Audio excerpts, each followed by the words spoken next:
तो सोनीपत से इस वक्त एक बड़ी जानकारी सामने आ रही है। एमएसपी की मांग को लेकर किसान एक बार फिर से आग बबूला होते हुए दिखाई दे रहे हैं। तो एमएसपी की मांग एक बार फिर से तेजी के साथ उठने लगी है। किसानों ने खुद को लोहे की जंजीरों से बांधा है और जंजीर से बंधे किसानों ने पैदल मार्च शुरू किया है। तो जंतर मंतर के लिए जंजीरों से बंधे किसान निकले हैं। हरियाणा और दिल्ली पुलिस ने किसानों को रोकने की कोशिश की है और ये खबर सामने आ रही है कि किसानों को रोक लिया गया है। सिंघू बॉर्डर पर लंबा जाम भी देखने को मिल रहा है। किसानों और दिल्ली पुलिस के बीच नेशनल हाईवे 44 पर बातचीत हुई है। लोहे की जंजीर बांधकर 20 से 25 किसान जंतर मंतर जा रहे थे, लेकिन इस दौरान देखने को यह मिला कि जहां पर जवान और किसान एक बार फिर से आमने सामने आ गए, तो इस वजह से ट्रैफिक जाम की स्थिति भी पैदा हो गई थी। तो लगातार तमाम बड़े किसान नेता एमएसपी को लेकर कमेटी गठन की बात कर रहे थे, लेकिन सरकार ने अभी तक कमेटी का गठन नहीं किया है और इसी एस्पेक्ट को लेकर किसान लगातार नाराज हैं और बाकायदा राकेश टिकैत भी कई दफा बयान दे चुके हैं कि सरकार वादा खिलाफी कर रही है।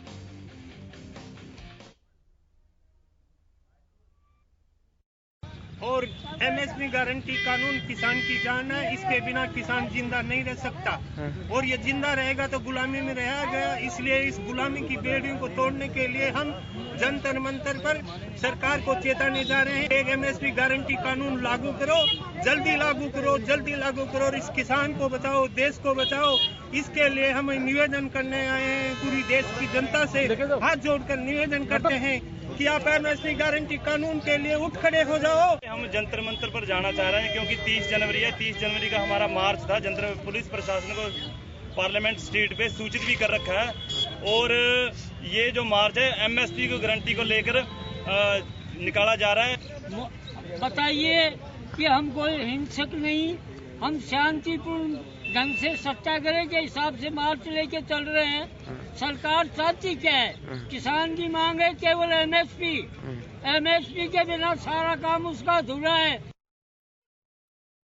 इस संबंध में हम आपको एक्सक्लूसिव तस्वीरें भी दिखा रहे हैं और एक्सक्लूसिव जानकारी हम आपको बता रहे हैं कि ग्राउंड जीरो पर किसान एक बार फिर से आग बबूला होना शुरू हो गए हैं और एक बार फिर से ऐसी स्थिति पैदा हो गई है कि किसान और जवान एक बार फिर से आमने सामने आ गए हैं। तो एक्सक्लूसिव तस्वीरों के माध्यम से हम आपको ग्राउंड जीरो के हालात बताने की कोशिश कर रहे हैं और ये खबर सोनीपत से है, जहां पर जंजीरें बांधकर किसान जंतर मंतर की ओर कूच कर रहे थे, रुख कर रहे थे, लेकिन बीच में ही किसानों को जवानों ने रोक लिया, पुलिस कर्मचारियों ने रोक लिया और ये मामला लगातार अब तूल इसलिए पकड़ता जा रहा है क्योंकि इसी मामले को लेकर, इसी पहलू को लेकर कि सरकार ने एमएसपी की कमेटी को लेकर अभी तक कोई फैसला नहीं लिया है, निर्णय नहीं लिया है।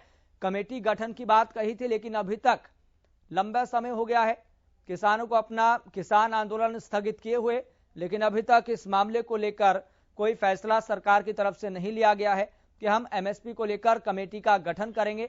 हालांकि ये जानकारी सामने लंबे समय से आ रही है कि किसानों ने अपनी तरफ से नाम इस कमेटी के लिए जो भेजने थे वो भेज दिए हैं, लेकिन सरकार ने अपने स्तर पर इस कमेटी का गठन नहीं किया है, जिस कमेटी में कृषि वैज्ञानिक, कृषि अर्थशास्त्री और जो किसान आंदोलन से जुड़े तमाम बड़े नेता हैं वो इस कमेटी में शामिल होंगे, लेकिन अभी तक सरकार ने कोई फैसला नहीं लिया है। इस वजह से किसान लगातार आक्रोशित हैं और बाकायदा राकेश टिकैत भी इसी एस्पेक्ट को लेकर अपना बयान दे चुके हैं कि हम एक बार फिर से आंदोलन करने की तैयारी कर रहे हैं और एसडीएम और बाकायदा सभी जिला अधिकारियों के जो लघु सचिवालय हैं, कार्यालय हैं, उनके बाहर पूरे देश में सभी किसान एकत्रित हों, प्रदर्शन करें, क्योंकि सरकार को जगाना यहां पर बहुत जरूरी है।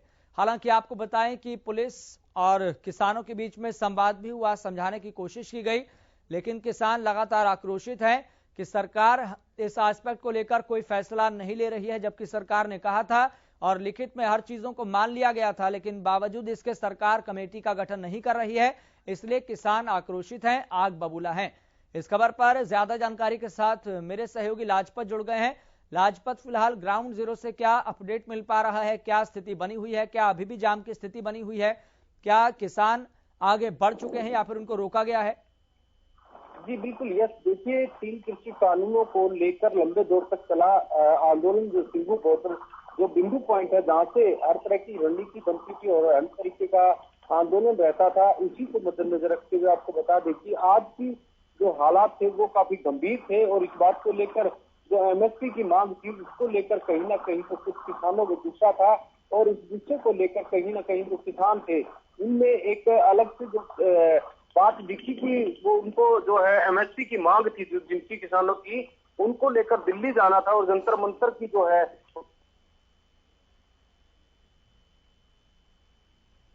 लाजपत, आपकी आवाज हम तक ठीक ढंग से नहीं पहुंच पा रही है। एक बार फिर से आपको कनेक्ट करने की कोशिश करेंगे, लेकिन स्थिति आप देखिए ग्राउंड जीरो से यहां पर रिपोर्ट मिल पा रही है। तस्वीरें आप देख रहे हैं किस तरीके से नाकाबंदी की हुई है और गाड़ियों की आवाजाही लगातार जारी है। लेकिन कुछ समय पहले ऐसी स्थिति पैदा हो गई थी, चूंकि जंजीरें बांधकर किसान दिल्ली कुछ करने की कोशिश कर रहे थे, लेकिन बीच में ही पुलिसकर्मियों ने किसानों को रोक लिया, बाकायदा संवाद करने की भी कोशिश की।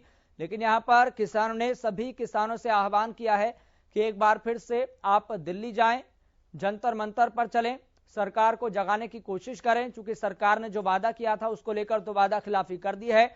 और मुख्य फोकस जो इस बात पर था कि एमएसपी को लेकर कमेटी का गठन होना चाहिए, वो सरकार ने एमएसपी को लेकर कमेटी का गठन नहीं किया है और बाकायदा किसानों के बड़े नेता इस तरह के बयान पहले दे चुके हैं कि सरकार वादा खिलाफी कर रही है। इस खबर पर ज्यादा जानकारी के साथ मेरे सहयोगी लगातार जुड़े हुए हैं लाजपत, फिलहाल ग्राउंड जीरो से क्या रिपोर्ट मिल पा रही है, क्या अपडेट है?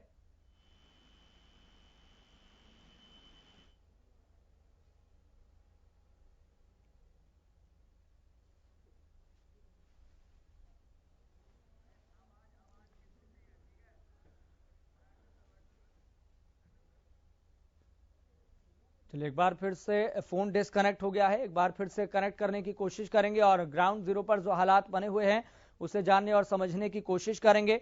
तो बड़ी जानकारी हम आपको बता रहे हैं, एक बार फिर से किसान आक्रोशित होते हुए दिखाई दे रहे हैं और इस तरह की अलख एक बार फिर से किसानों की तरफ से जगाई जा रही है। और राकेश टिकैत भी बाकायदा कल बयान दे चुके हैं कि हम लघु सचिवालयों के बाहर, जिला अधिकारियों के कार्यालय के बाहर प्रदर्शन करेंगे, सरकार को जगाने की कोशिश करेंगे, बाकायदा ज्ञापन भी सौंपेंगे।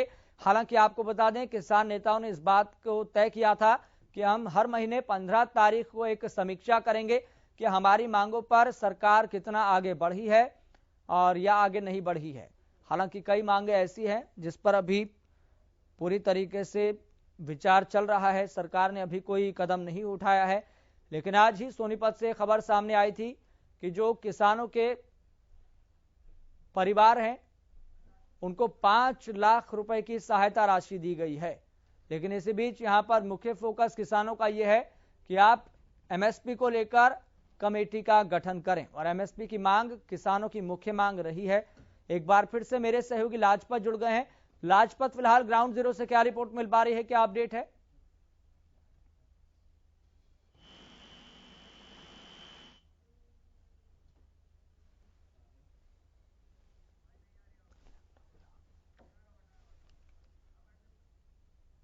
तो एमएसपी की मांग को लेकर किसान एक बार फिर से उठ खड़े हुए हैं और सभी किसानों से आह्वान किया जा रहा है कि आप भी जंतर मंतर पहुंचे, दिल्ली पहुंचे।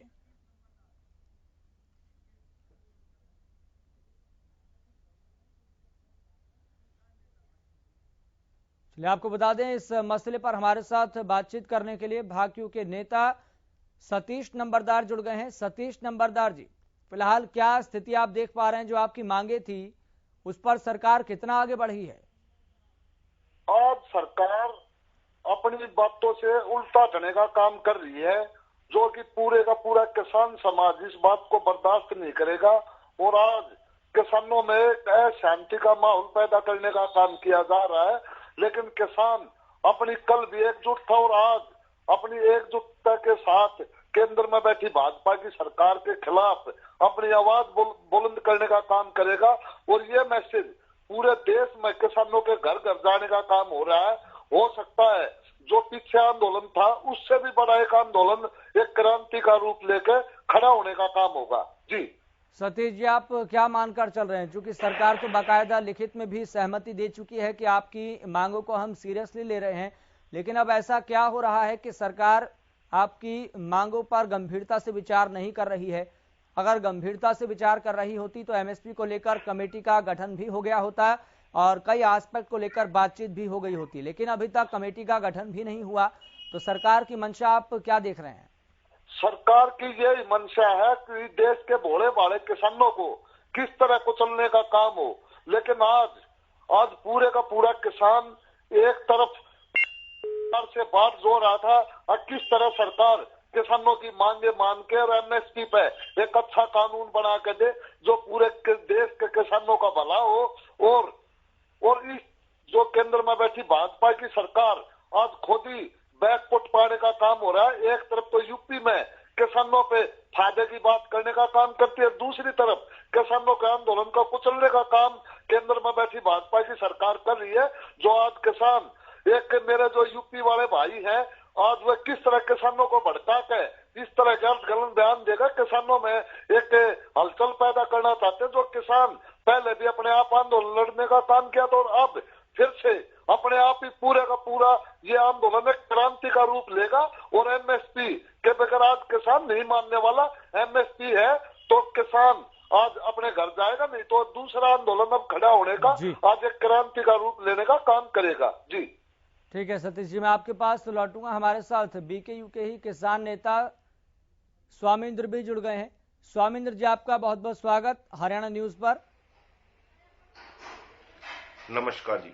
स्वामिंद्र जी, फिलहाल जो सिनेरियो बन रहा है, जो परिस्थितियां पैदा हो रही है, उससे आप क्या समझ रहे हैं कि सरकार आपकी मांगों पर अब गंभीरता से विचार क्यों नहीं कर रही है? क्या सरकार अब इस मांगों को क्या हल्के में लेना शुरू कर दिया है, या फिर चुनावों की तरफ फोकस है, इस वजह से कमेटी का गठन नहीं किया जा रहा? देखिए, आपके चैनल के माध्यम से और लगातार आप देख रहे हैं कि किसानों के साथ किस प्रकार सरकार जो है सौतेला व्यवहार करती है। सरकार को सिर्फ किसानों के आंदोलन को समाप्त कराने की मंशा के अलावा हमें नजर नहीं आता, इसलिए किसानों ने इस आंदोलन को स्थगित किया है। और यही कारण है कि अब किसानों की जो 15 तारीख की जो हमारी मीटिंग हुई थी सिंगू बॉर्डर पश्चिम किसान मोर्चे की, उसमें निर्णय लिया गया कि सरकार ने हमारे को लगता है कि ठगा है। ये सरकार के जो वादे हुए थे, सरकार के साथ जो पत्राचार हुआ था, उसमें सरकार से जो हमारी बातें हुई थी वो सिर्फ एक महज सरकारी दिलासा भर था और एक किस्म का ये कह सकते हैं कि चुनावी घोषणा पत्र ही इसको हम कह सकते हैं। तो सरकार ने उस चुनावी घोषणा पत्र किसानों का थमा दिया। हम किसान जो है कल 31 तारीख को पूरे भारत के अंदर, खासकर हरियाणा प्रदेश के तमाम जिले स्तर पर जाकर हम एक ज्ञापन देंगे जिसमें वादा खिलाफी को लेकर माननीय प्रधानमंत्री के नाम पत्र लिखा जाएगा और प्रधानमंत्री से पूछा जाएगा कि आप लखीमपुरी घटना को, खीरी की घटना को कैसे भूल गए, उन शहीदों को कैसे भूल गए कि आप अपने चुनाव प्रचार में एक आरोपी मंत्री को, जो भारत सरकार के गृह राज्य मंत्री हैं अजय मिश्रा जी को लेकर चुनाव प्रचार कर रहे हैं। कहीं ना कहीं एक किसानों के साथ विश्वासघात और किसानों की पीठ पे खंजर घोंपने जैसा हमें प्रतीत हो रहा है। लेकिन स्वामी जी, फिलहाल सरकार की मंशा क्या दिखाई दे रही है? सरकार आखिर क्यों सीरियसली मांगों पर विचार नहीं कर रही है, जबकि सरकार ने तो सहमति पत्र पर हस्ताक्षर भी किए थे और बाकायदा पत्राचारों का आदान प्रदान हुआ था, लेकिन अब सरकार की मंशा क्या नजर आ रही है? क्या आप ये मानकर चल रहे हैं कि सरकार ने तो किसानों को, किसान नेताओं को ठग लिया है? बिल्कुल यश जी, ये बात बड़ी दुर्भाग्यपूर्ण है भारत के इतिहास में कि इतना लंबा आंदोलन चला हो और देश की जनता देश की सरकार से कुछ मांगने के लिए दिल्ली की दहलीज पर बैठी हो और सरकार 700 से अधिक किसानों की शहादत लेने के बाद किसानों से पत्राचार जब करती है, एक वादा करती है और वादा खिलाफी करने का काम करती है, ये बड़ा ही दुर्भाग्यपूर्ण होगा। इस देश के इतिहास में माननीय प्रधानमंत्री को समझना होगा, वो अब क्या वो पंजाब जैसा ही माहौल यहां खड़ा करना चाहेंगे कि कह देना कि पंजाब के मुख्यमंत्री को मैं सकुशल अपने घर वापस लौट आया हूं। अब किसान क्या कहें? 700 से अधिक किसानों की आपने शहादत ले ली।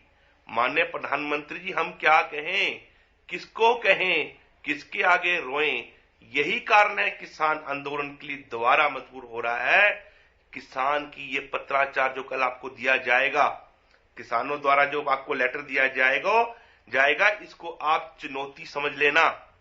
चुनौती मानकर किसानों की तुरंत अपने किए वादों को याद कर लेना, उन वादों को पूरा करने के आप काम करना, अन्यथा देश के अंदर किसान का बेटा, इस देश का कमीरा जो देश की सीमाओं की रक्षा करता है, वो अपने अधिकारों की रक्षा करने के लिए। ठीक है स्वामींद्र जी, मैं आपके पास लौटूंगा, चूंकि हमारे संवाददाता ग्राउंड जीरो पर मौजूद है, जहां पर किसान जंजीरों को बांध कर निकले थे, लेकिन पुलिस कर्मियों ने उन्हें बीच में ही रोक दिया है। और इस खबर को लेकर, इस पहलू को लेकर अपडेट क्या है, ये भी जान लेते हैं। हमारे साथ लगातार जुड़े हुए हैं लाजपत, हमारे संवाददाता सोनीपत से। लाजपत, फिलहाल अपडेट क्या मिल पा रहा है ग्राउंड जीरो से? जी बिल्कुल, देखिए सिंघू बॉर्डर एक ऐसा बिंदु पॉइंट है जहां पर ऐतिहासिक सबसे बड़ा आंदोलन चला और इस आंदोलन को इतिहास के पन्नों में दर्ज किया जाएगा। और आपको बता दें कि लंबे दौर तक आंदोलन चला और 3 कृषि कानून जो देश के प्रधानमंत्री ने लागू किए थे, उनको देश के प्रधानमंत्री ने वापसी भी ले लिया था। और जो किसानों से बातचीत हुई तो उसमें किसानों की सहमति जती और लगातार एमएसपी की जो गारंटी की बात सामने आई, उसको लेकर एक दल जो है 21 लोगों का जो दल था, वो जो सिंघू बॉर्डर पर बैठा हुआ था, उन्होंने आज दिल्ली कूच के लिए एक ऐलान किया था। और दिल्ली कूच के लिए जो तैयारी की, तो वो दिल्ली जो है उनको जाना था कि एमएसपी गारंटी को लेकर कहीं ना कहीं किसानों की जो है वो सुनवाई नहीं हो रही। उस बात की कहीं ना कहीं सुनवाई न होने पर जो दिल्ली की तरफ जाने का प्रयास किया गया, तो दिल्ली पुलिस ने गहरीनता से विचार करके पूरी तरीके से बैरिकेड लगाए गए और उनको समझाया गया कि धारा 144 है, यहाँ पर धारा 144 का उल्लंघन ना करें, आप वापसी चले जाएं। खींचातानी काफी जबरदस्त देखने को मिली, लेकिन किसानों ने अपना मन बना लिया था कि हमें दिल्ली जाना है, तो किसान वहीं पर रोड पर बैठ गए। और उसको लेकर जब धारा 144 का महत्व रखते हुए जो आसपास की दुकानें थी उनको बंद करवा दिया गया, आसपास में जो लोग थे उनको दूर किया गया। और फिर दिल्ली पुलिस ने जो किसान दिल्ली की तरफ जा रहे थे उनको हिरासत में ले लिया है और उनसे पूछताछ जारी है गहरीनता से, क्योंकि धारा 144 जो लगी है उसको लेकर मद्देनजर रखते हुए 4 लोग जो इकट्ठा नहीं हो सकते, ये 20 से 21 लोग थे जिनको पुलिस ने अभी हिरासत में ले लिया है। दिल्ली पुलिस अभी गहरीनता से पूछताछ जारी कर रही है और ऐसे में अब जो दिल्ली पुलिस किसी भी तरह की कोई कोताही ना बरतना चाहती, क्योंकि जो लंबे दौर तक जो आंदोलन चला उसको लेकर खींचातानी देखने को मिली, काफी लंबा दौर तक आंदोलन चला, तो उसको लेकर अब जो प्रशासन जो है वो टाइट दिखाई दे रहा है। और जो इस लोगों का जो दल है वो अभी भी जो है कहीं ना कहीं आंदोलन को मजबूत करने के लिए अभी सिंघू बॉर्डर पर अभी आंदोलन जारी है, छोटा आंदोलन जारी है, 21 लोगों का एक आंदोलन जारी है। लेकिन अभी जो है सरकार को संज्ञान लेना होगा, सख्ताई से ध्यान देना होगा, वरना ये फिर से आंदोलन खड़ा हो सकता है। ठीक है लाजपत, मैं आपके पास लौटूंगा। हमारे साथ बीकेयू के किसान नेता सतीश नंबरदार भी लगातार जुड़े हुए हैं। सतीश नंबरदार जी, चलिए मान लेते हैं कि एक बार फिर से आंदोलन को वापसी खड़ा करने की कोशिश की जा रही है, लेकिन एकजुटता, धैर्यता वो कहां से लाएंगे? क्योंकि अब तो लग रहा है कि किसी किसान नेता ने पार्टी का गठन कर लिया है, कोई तो चुनाव लड़ने में बिजी हो गया है, कोई चुनाव प्रचार करने में बिजी हो गया है, लेकिन वो एकजुटता लाएंगे कैसे? जिस तरीके से आपने भी अभी थोड़ी देर पहले बताया कि ये जो यूपी वाले किसान थे, मतलब आपका सीधा सीधा इशारा राकेश टिकैत की ओर था कि वो भड़काने का काम कर रहे हैं, आपने इस तरीके के शब्दों का इस्तेमाल किया। तो जब पहले की एकजुटता थी लेकिन आज सब कुछ बिखरा बिखरा नजर आ रहा है, तो वो एकजुटता कहां से लाएंगे? आंदोलन कैसे खड़ा करेंगे? खुराना साहब, ये आंदोलन पीछे किसी किसान नेता ने नहीं लड़ा था, ये किसानों ने खुद मिलजुल के लड़ने का काम किया था। और आज किसान अपनी एकजुटता है, पूरे का पूरा देश का किसान एक साथ खड़ा है। खास करके हरियाणा और पंजाब के किसान एमएसपी के बगैर अपने घर वापसी नहीं करेंगे। और आज पूरे के पूरे दोनों प्रदेशों में इस बात की चर्चा पूरे जोरों में है, घर घर में, गली गली में। किसानों में अलग जगाने का काम, इनको प्रोत्साहित करने का काम, इनको मोटिवेट करने का काम तो ये किसान नेता ही कर रहे थे ना, और कौन कर रहा था? नहीं, किसान जो तीनों काले कानून आए थे, किसान खुद अपनी मर्जी से आया था और केंद्र में बैठी भाजपा की सरकार ने वे तीनों कानून वापस ले लिए और ये एमएसपी की लिखित में गारंटी दे दी थी। जब अपने घर की तरफ जाने का काम हुआ था, ना कि किसान के नेता के किसी वादे पे, क्योंकि ये आंदोलन खुद एक किसानों ने मिलजुल कर लड़ने का काम किया था और इस आंदोलन ने पूरी क्रांति का रूप ले लिया है। और केंद्र में बैठी भाजपा की सरकार को ये दिखा दिया जाएगा और किस तरह किसानों की अनदेखी करके आप सत्ता में नहीं बने रहेंगे। और ये किसान एक ऐसी रीढ़ की हड्डी है देश की, जो ये रीढ़ की हड्डी के बगैर शरीर नहीं चल सकता, किसानों के बगैर देश नहीं चल पाएगा। और पूरे का पूरा आज किसान एक साथ खड़ा है। ठीक है सतीश जी, मैं आपके पास आऊंगा। स्वामिंद्र जी लगातार हमारे साथ जुड़े हुए हैं। स्वामिंद्र जी, जो किसान नेता सभी किसानों की अगुवाई कर रहे थे, उनके नेतृत्व में जो किसान आंदोलन आगे बढ़ रहा था, सरकार से वार्ताएं हो रही थी, बातचीत हो रही थी, और वो सभी किसान है वो अपने किसान नेताओं पर विश्वास भी कर रहे थे। लेकिन आज उन किसान नेताओं की हालत यह है कि कोई चुनाव प्रचार करने में व्यस्त हो गया है, कोई पार्टी का गठन कर रहा है, कोई चुनाव में अपने प्रत्याशियों को उतार रहा है। तो ऐसे में किसान आंदोलन की साख पर तो सवाल उठा ही, और ये भी सवाल उठा कि इन सभी किसानों के कंधे पर रखकर ये किसान नेता अपना प्रभुत्व जमाने के लिए, अपना किसान वोट बैंक बनाने के लिए ये सब जतन कर रहे थे, कोशिश कर रहे थे।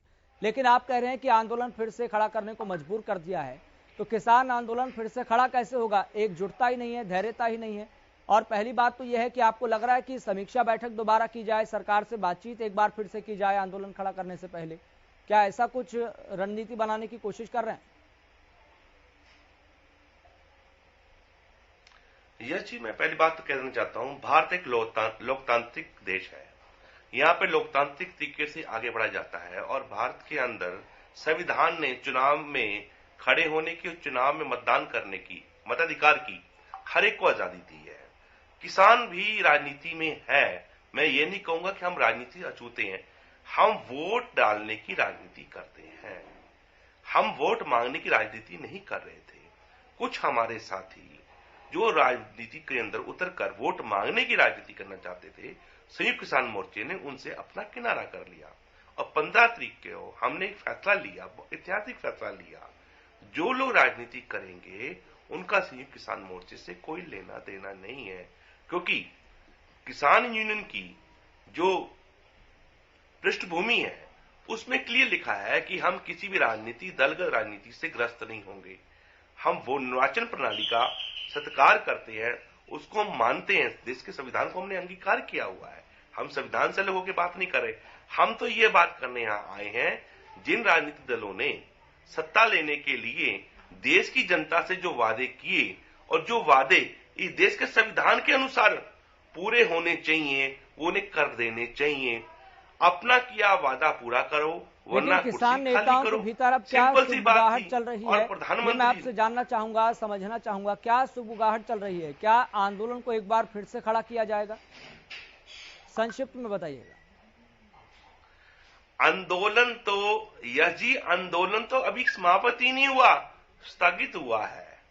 हमने टेंट अपने बदलने की प्रक्रिया की है। टेंट गए हैं, जैसे गए हैं वैसे वापस आ जाएंगे। सरकार को सोचना होगा, क्या वो किसान को हल्के में ले रहे हैं? क्या वो इस देश के अंदर संसदीय प्रणाली का वो सम्मान करते हैं, नहीं करते? जिस संसद के अंदर ये कानून आए थे, उसी संसद से कानून वापस भी हुए हैं। तो क्या सरकार चंद पूंजीपतियों के दबाव में पूरे देश के मान सम्मान को, संसदीय प्रणाली को धूमिल करना चाहती है? क्या सरकार ने जो एमएसपी के ऊपर कमेटी बनाने की संसद के अंदर इतने पवित्र स्थान पर ये बात कही थी, उससे सरकार पीछे हटना चाहती है? सरकार से हम कोई अलग बात नहीं कर रहे। सरकार की एजेंसियों द्वारा जो बातें हमें समझाई गई कि स्वामीनाथन की जो रिपोर्ट है वो किसानों के लिए हितकारी है, तो सरकार उसको लागू करे। एमएसपी की गारंटी सरकार लागू करे। सरकार बोलती है एमएसपी है, एमएसपी थी, एमएसपी रहेगी तो कागजों में क्यों नहीं है? एविडेंस क्यों नहीं है? एविडेंस से सरकार क्यों भागना चाहती है? किसान को न्याय क्यों नहीं देना चाहती? ठीक है स्वामिंद्र जी, बहुत बहुत शुक्रिया अपना पक्ष रखने के लिए, बातचीत करने के लिए। सतीश जी, आपका भी बहुत बहुत शुक्रिया बातचीत करने के लिए, पक्ष रखने के लिए। लाजपत, आपका भी बहुत बहुत शुक्रिया बातचीत करने के लिए और ग्राउंड जीरो से रिपोर्ट बतलाने के लिए। तो यानी कि एक बार फिर से परिस्थितियां किसानों को लेकर और सरकार के बीच में गंभीर होती जा रही है, और इस अनबन के बीच में एक बार फिर से निष्कर्ष कैसे निकलेगा, क्योंकि जो किसानों ने मांगे की थी, लगता है कि सरकार उसको लेकर असंवेदनशीलता जाहिर कर रही है। लेकिन देखना होगा किसान अब अगला फैसला क्या लेंगे। फिलहाल मुझे दीजिए इजाजत, देखते रहिए।